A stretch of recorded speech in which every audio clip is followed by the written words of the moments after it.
I'm Richard Lewis reporting for Kadra.org. I've got a Swedish giant with me here in the form of Christopher Helblinde Nilsson.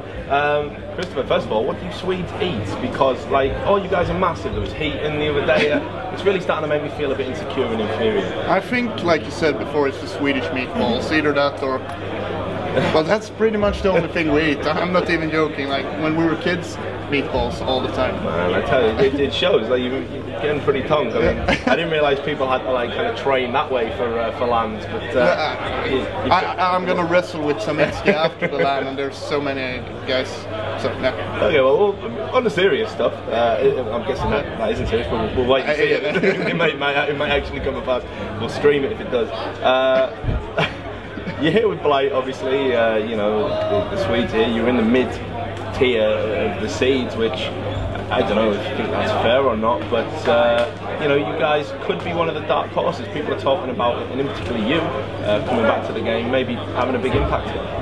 Well, I don't really. I mean, I kind of agree with the seeds because the guys in Blight before, they didn't really play that well during the EPS season. Yeah. The EPS season now, they played all right and some really bad results as well.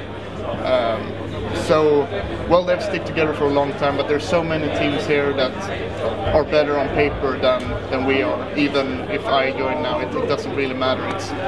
Now we're pretty much a mix instead. So I think our seed is kind of fair, but I think we'll place much higher than our seed shows. Out of all the Swedish lineups that you've been in, how does this one really measure up? Because the Swedes seem to have this kind of history where they have teams that underperform, overachieve. It never seems to be easy predicting how they're going to do.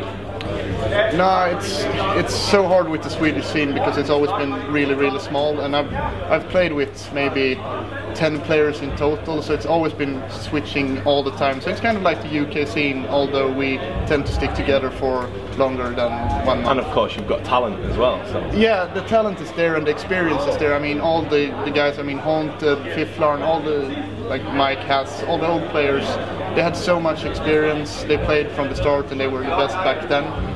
So that makes it, and we also got really new good talent from Blight, for example, where I'm playing now as a stand-in. But they really don't have the same experience, so the best thing would probably be to mix them together kind of, and create a mix of experience and new talent. I know that you're a guy who, I think you're always honest and straightforward, and I think you're very vocal at LAN. People often have commented on how loud you are and, you know, how motivational you are for your teammates. But I want to ask, is there like one team here that you really perhaps want to beat more than any others, perhaps with the exception of Berry Games? I really want to play and beat the Canadians dynamic because I think, well, it's not really because I dislike the team, but I dislike the Canadian and American fanboys. I really hate you guys. So it's like I really want to beat them and put them down. That sounds awfully wrong, but I mean it would be fun to play them as well because I've never played America, well, except from online, and that really isn't the same thing. Yeah, of course, you were one of the Swedish people that missed out on the CGS, so you never had that experience. Nah, so it would be fun to play against them. No really hard feelings towards them anyway, but they would be probably the team I really want to beat, except from Berry Games, of course. Well, we talked briefly about Berry Games, we touched upon them there. As we're doing this interview, of course, they've just drawn with a Hungarian team at LAN, which I didn't think I'd see that. What do you make of all of that? Especially on Nuke, because I've always thought it's a French map. Yeah, it's a French map. I came in back here when the Hungarians had like 10-1 or something. So I was really surprised, but they played really well, and it's hard if they get a good lockdown, and that goes for any team, especially a Nuke. It can be really hard to like turn it around. Berry Games did a good job though, so. But I mean, the Hungarians lost against the Danish guys before, so the group was kind of, and they actually went out as third now and gonna play in lower bracket, even though they drew against Berry Games. So yeah. It's so early in the tournament, so it's really hard to say if it will reflect the tournament. Don't think they might have been hiding their tactics, do you? That doesn't seem to be something that they do. They take a lot of pride in winning, but a lot of people are already saying it. I'm sure iShield will have something to say, but just so he knows, of course, RPK was at 3 for 14, I believe, at one point, so not a great game for him. It might be, like, especially when you play teams that you expect to beat, you always maybe don't want to show the rounds, but then they really had to in the end at CT. They really had to pick up the game to win. To draw it. It's so hard to say whether it was just they were hiding something, or we'll have to see. And here's another question for you. Underdogs. There's a lot of teams here. I mean, I think it's a very competitive field, perhaps the most we've seen in CSS for a long time. Who stands out for you as maybe a team that could sneak through and catch a few people off guard?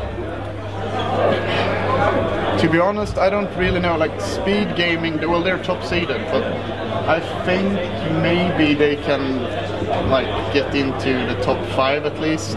But except from them, I don't really see any big upsets coming this way. Like I think Rugge and them, they will end up 7th to 8th as per usual, and I really want us to surprise because it would be fun. But it's going to be pretty much as the seedings where I would guess, except from us coming higher than 12. Well, I think a lot of people will be rooting for you, and I know you've got a lot of fans, not just for your gaming, but obviously for your music as well. But I've got to ask, you've retired more times than Spawn. Why do you keep coming back to the game? I mean, do you really love it? And now that you're back, are you staying? The thing is that I always say that I'm going to quit because I'm bored of the game or something, and I was really bored. I actually uninstalled it, I removed everything from my PC. I didn't play any games at all. But then there were talks about the new updates, and everyone, like the old Danish guys, all of them started playing again, and I'm pretty good friends with them, so naturally I wanted to play again. To some extent, so I started playing some mixes with the Swedish guys. And then I got a message from another Swedish guy, and he said he wanted to start playing again. And since then, I've kind of started playing more actively, and I'm waiting pretty much for that certain person to get back on. There's a bit of secrecy there. Yeah. Well, I'll be wishing you all the best in the tournament. It's been great talking to you. Obviously, thanks very much for talking to us. Thank you. Again. And to all the viewers out there, make sure you stay tuned to Cadric.org. We are going to have more video content, perhaps some wrestling later on as well, and certainly some match reports, interviews and pictures from here in DS Rack.